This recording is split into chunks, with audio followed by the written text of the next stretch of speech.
Hello everybody and welcome to another YouTube video. So in today's video, I'm going to be comparing the compensation for your typical software engineer to someone who actually works on YouTube as a tech influencer or software engineering influencer or whatever you want to call it. Now the reason I'm making this video is because the other day I was looking at kind of the top tech channels or top software engineering channels on YouTube. And I realized that most of the people that run these channels actually do not work as software engineers. They may have worked as a software engineer previously, maybe they were at Facebook or Amazon or something and then they quit and they started doing YouTube. But my idea behind this was that they must be making a good amount of money from their YouTube channels if they're not actually working as a software engineer, because the salaries for software engineers are so ridiculously high, especially at these big tech companies. Now, as someone that has both worked as a software engineer, as an intern, full disclosure there, as well as runs a pretty large YouTube channel, I have a pretty good idea of how much money you make doing both of these things. And well, I wanted to compare them here and give you guys kind of a behind the scenes and inside scoop into how much YouTubers are really making. So with that said, let's go ahead and get started and I'll talk to you about how much YouTubers make versus software engineers.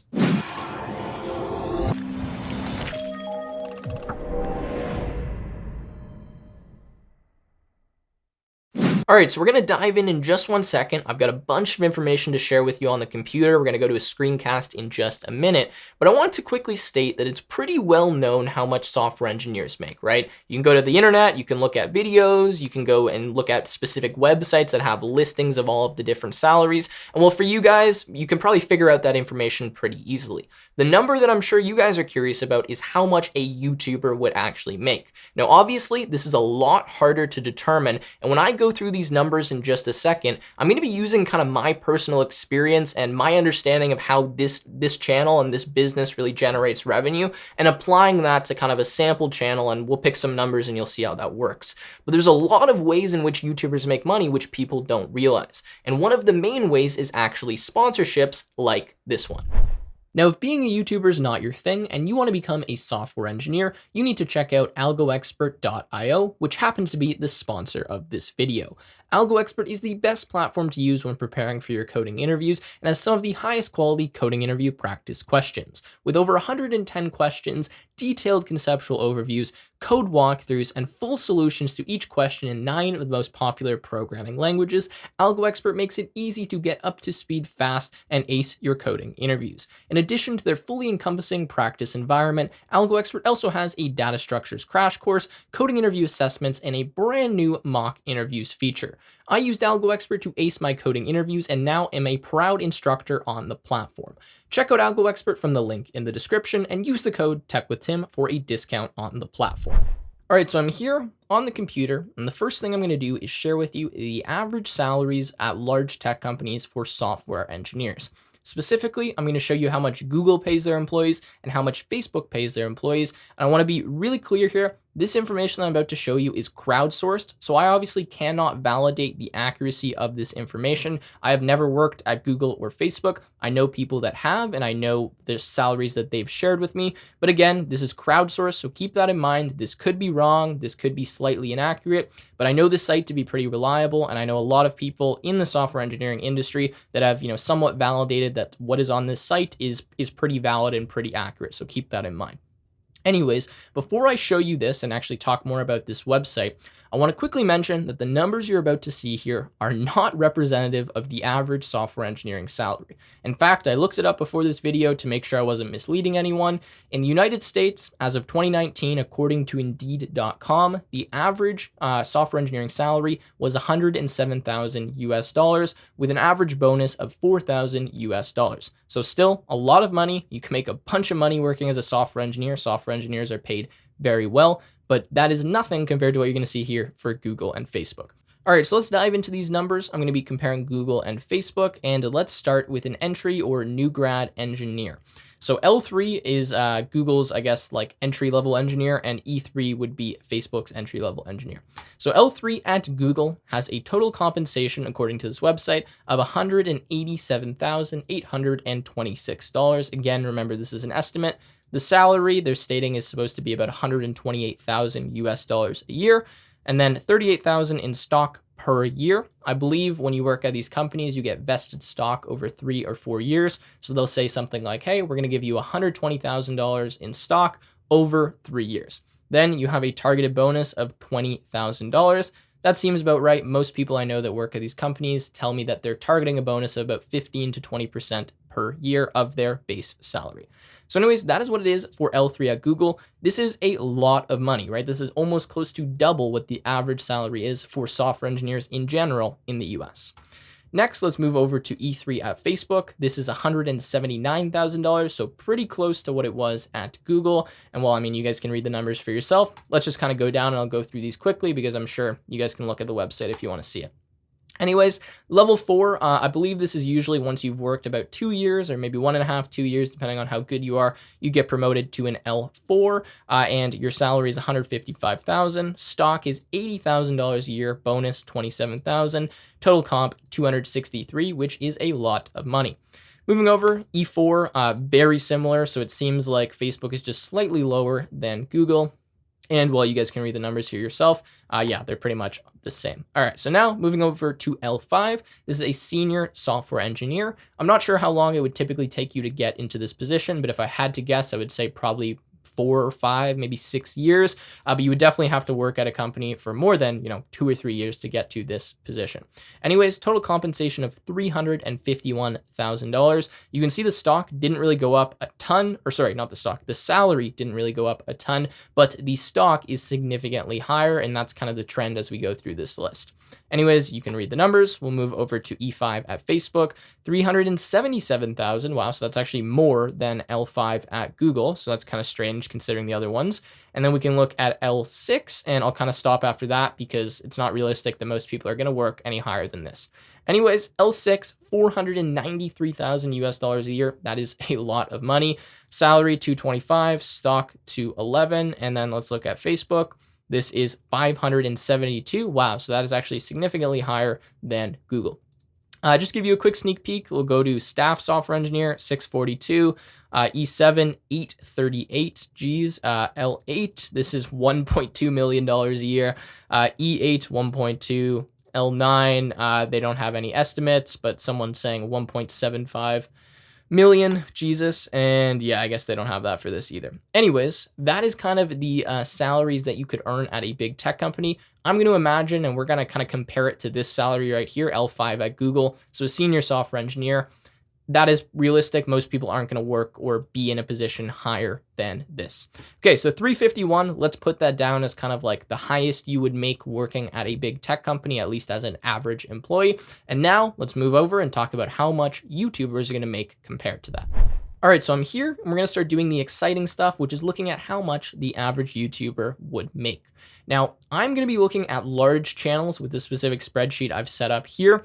As soon as you kind of drop the number of subscribers that we punch into this spreadsheet below 100,000, or even maybe let's say below 150,000 or 200,000, this is probably not going to be very accurate. So keep that in mind. And same thing, once you go over about 1 million subscribers, this probably is not going to be very accurate as well.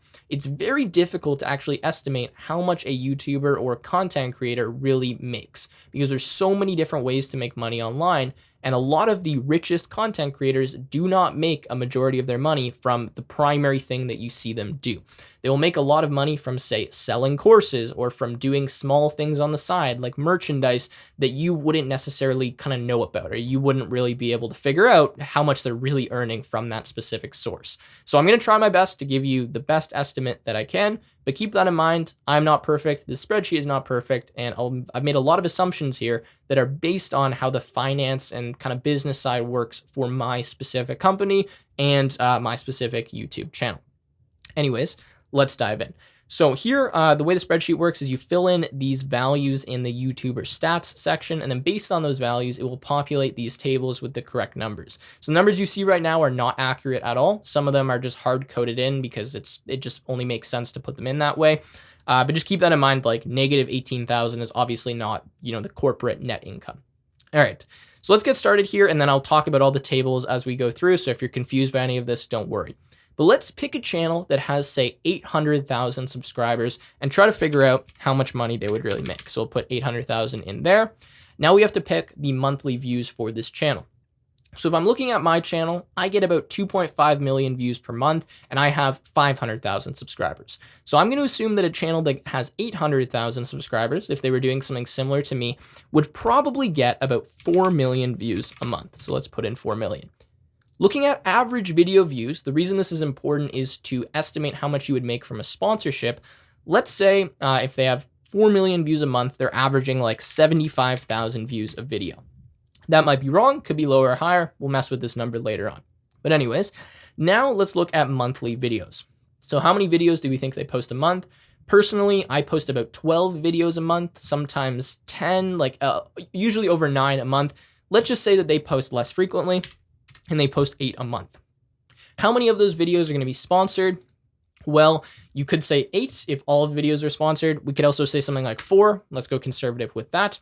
And now let's look at our RPM and sponsor rate. All right, so RPM stands for revenue per mile, and this is pretty much telling you how much money you are making. Oh, by the way, all of this is in US dollars if I didn't state that, per 1,000 views on YouTube. So YouTube obviously pays its content creators based on the amount of ads that run on their video, and if they're in the partner program, which means you have to have 1,000 subscribers and at least, I think it's like 12,000 watch time hours in the past year.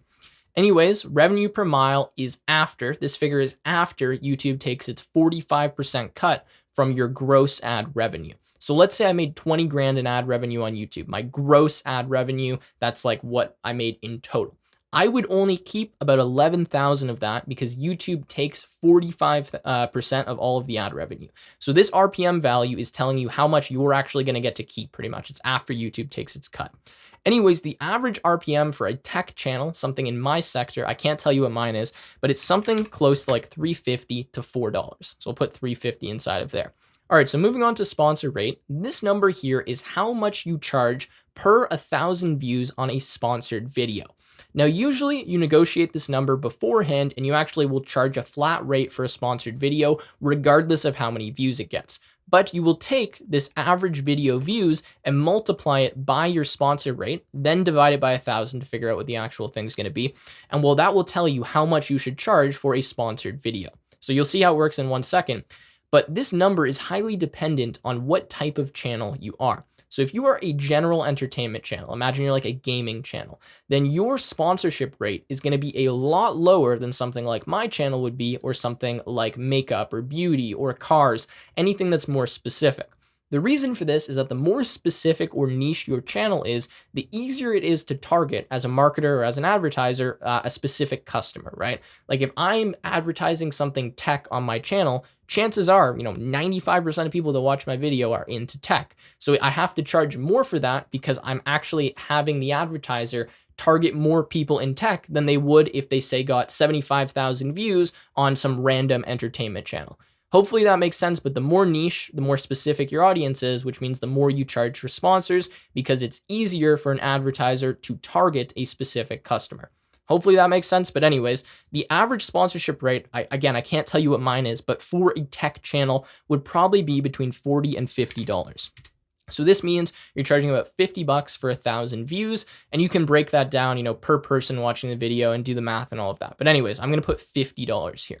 So once I put all of this in, we can go over and look at the YouTube revenue, and this will tell you approximately how much a channel with these figures or these statistics would actually make. Of course, you can modify these statistics. I'll leave the sheet down below to do that. But in ad revenue, this says they're going to make about $14,000. You can take your 4 million monthly views, multiply that by your RPM. So obviously you have to divide by 1,000, then multiply by that number. And you get 14,000. You can see that's the calculation I'm doing right here.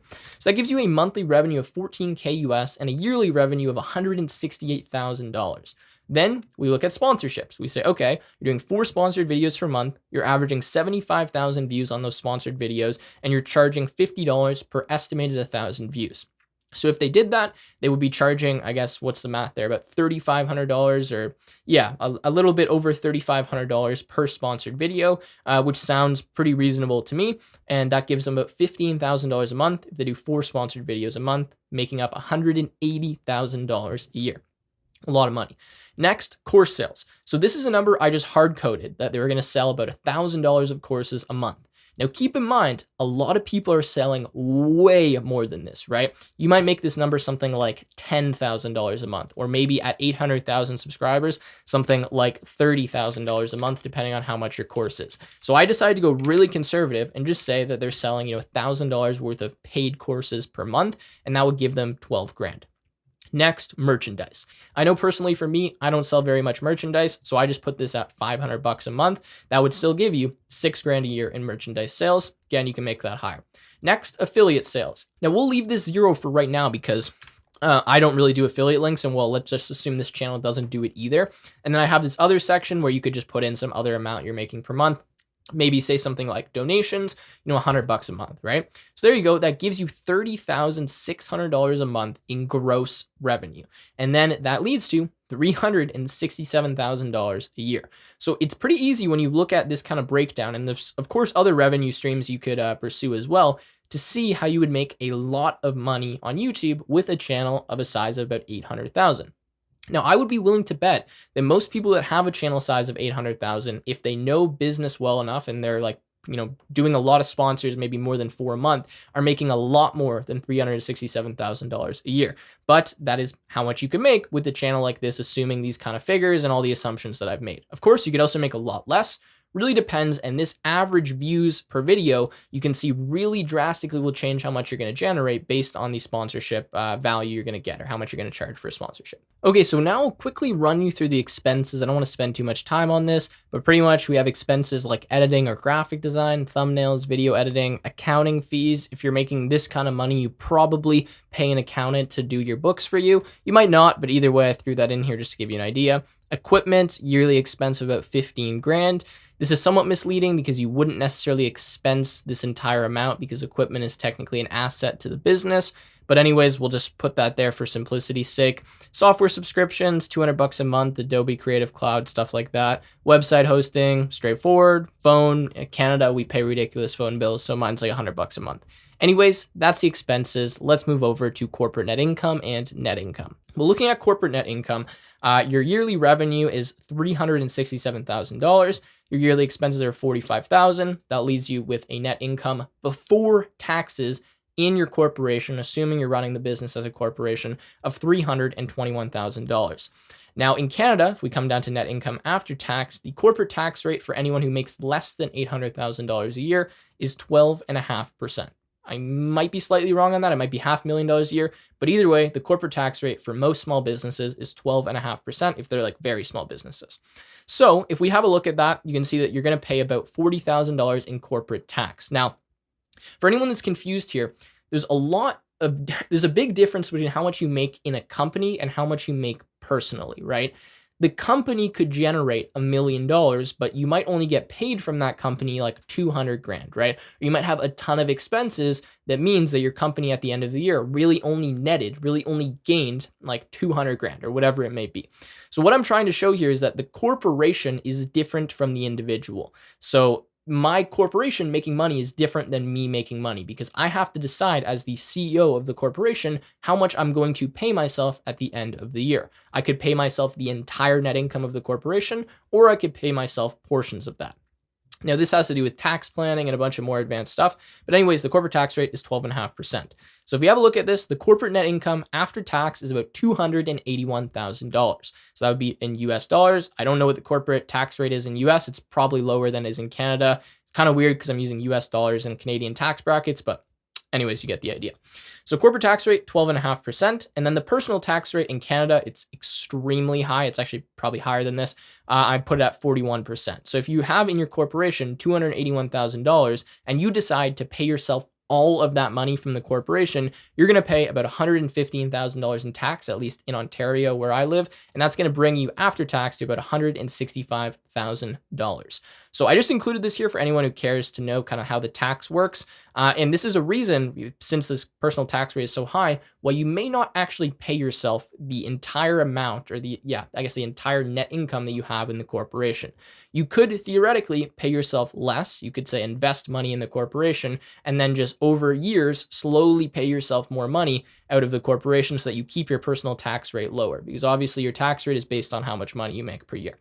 So anyways, that gives you an idea of how much a YouTuber could generate with a channel size of 800,000. And with that, I'm going to conclude this video. So full disclosure, I am not a business expert. A lot of you probably will think that I'm just an absolute rookie when it comes to doing this kind of stuff. And well, I would probably agree with you. This is simply the knowledge that I have. I wanted to share with you guys and give you an idea of how much money YouTubers are really making. So to draw the conclusion here, YouTubers that are running large channels can definitely make much more than they would be if they were working as a software engineer, especially considering the fact that YouTube channels grow and get larger as time goes on. So keep that in mind, but I hope you found this video insightful and informative. If you did, please leave a like, subscribe to the channel, and I will see you in another YouTube video.